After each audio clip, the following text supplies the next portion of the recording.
Mario Kart has always been about that perfect mix of competition and chaos. The instant dopamine hit when you finally get into first place. Yes! And the crash of it all when that blue shell icon comes up. Oh, boys, it's time. That would have been so cool if I didn't hit that stupid Goomba, dude. With Mario Kart World, Nintendo has created what might be one of the most ambitious, visually stunning entry in the Mario Kart series yet.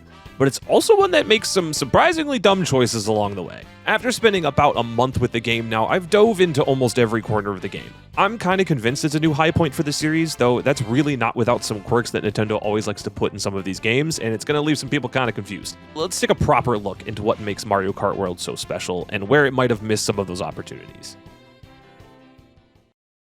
I think we're going to start off with some of the obvious points here. Mario Kart World is hands down one of the most beautiful games that Nintendo's ever created. I will fight anybody on that. Every single track feels alive in ways that we've never seen before, especially in comparison to Mario Kart 8. Rain droplets will beat up on your cart, sunlight will dance through the leaves of trees, and the neon cityscapes at night will actually want to make you go in free roam and just stop and stare at them while listening to the music. The attention to detail in this game is kind of staggering. From the way that sand kicks up on the beach to courses, to how fireworks will reflect in puddles after a storm if it was raining on the track, it's such a shame that we're usually racing too fast to appreciate it all. Well, the free roam mode does help, like I said. It does kind of feel like Nintendo built this incredible theme park, but only lets you experience it on a roller coaster. And you can't have a theme park without a massive roster of mascots. And after Mario Kart 8 Deluxe's massive but sometimes bloated roster, World does take a different approach. Fewer characters overall, but a little bit more personality. You can finally say goodbye to 7 different color Yoshis, and hello to... Is that a cow? You know what? Honestly, this might be my favorite roster of all time. The selection focuses on giving each character a real identity. The cow isn't just a joke. It's animations and sound that are packed with a lot of charm that Nintendo always likes to put in. Seeing these unexpected characters like the Pianta or the Penguin, and being able to race them against the classics just gives it so much character.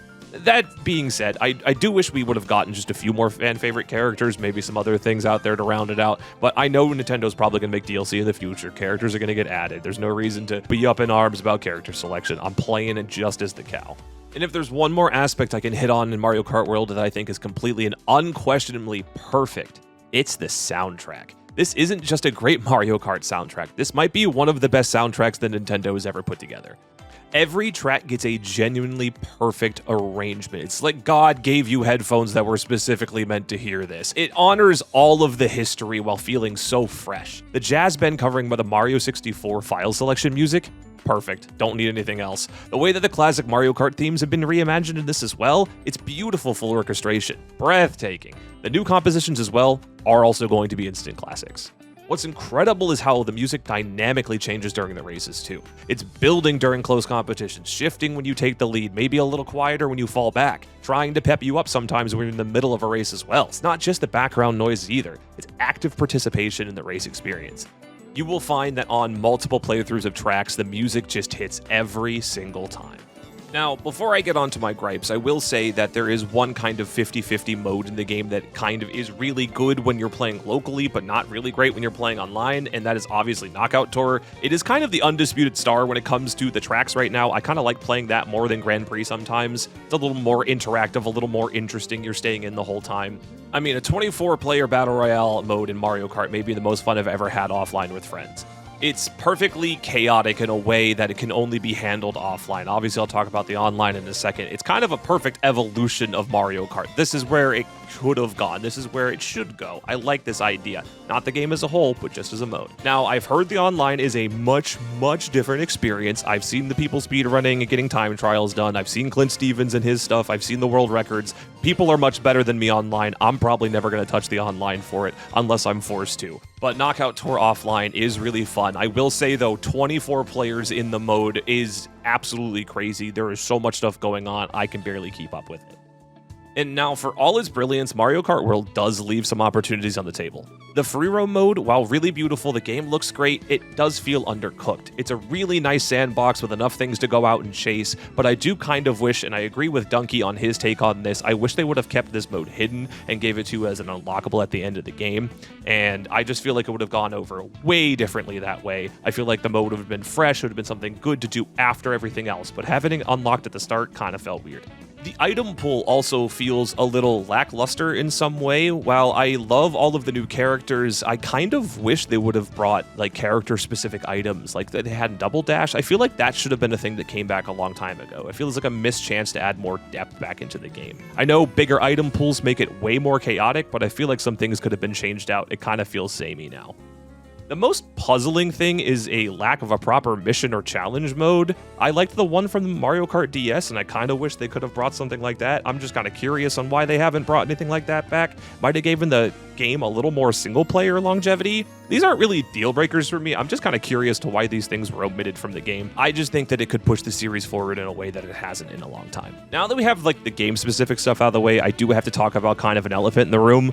The Switch with Mario Kart World is $500. Not everyone has $500 to play Mario Kart World and have a Nintendo Switch, or if you even buy it separately, what is it, $449 and $80 for Mario Kart World? I don't think Nintendo games need to be $80. Games are way overpriced these days, and I also think the Switch is as well.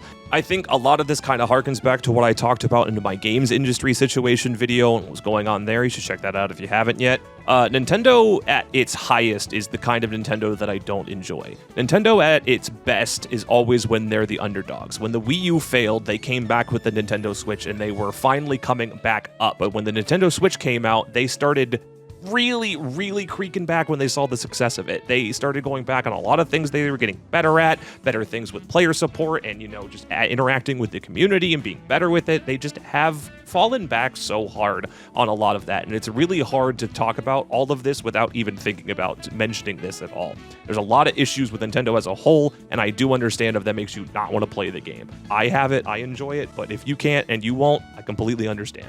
At the end of the day, Mario Kart World represents Nintendo devs at their most ambitious, taking a beloved formula and then evolving it in a way that they see fit. Is it perfect? Absolutely not, but it might be the most alive Mario Kart has ever felt. And between those stunning visuals, that incredible soundtrack, and just the sheer joy of playing some Mario Kart with friends, this is definitely a game that does remind us why we do love playing some Mario Kart. And hopefully with some DLC and updates in the future, this might become one of the better cycles for a Mario Kart game, and it could even surpass Mario Kart 8, who knows, I'm not the one saying it. Alright guys, thank you guys so much for watching, getting your daily dose of vitamin P. If you want more daily doses of vitamin P, monthly, yearly, 6 months, whatever it is at this point, please subscribe down below. Leave me a comment if you guys enjoy Mario Kart World. I'm actually going to start to stream Mario Kart World a little more. I'll be live over on my Twitch at Vitamin P, also linked down in the description. In the near future, I'm trying to get 3 stars in every track. I'm really bad though, so come watch some of the most devastating second places of all time. And don't forget, you can actually skip the blue shell now. Just hit the rewind. Hit rewind right before a blue shell hits you. I'll put it in the outro. Don't worry about it. You'll see it. It's one of the greatest things they added to this game. I didn't get to talk about it. All right. Thank you guys so much for watching. I'll see you guys in the next one. Peace out and take care.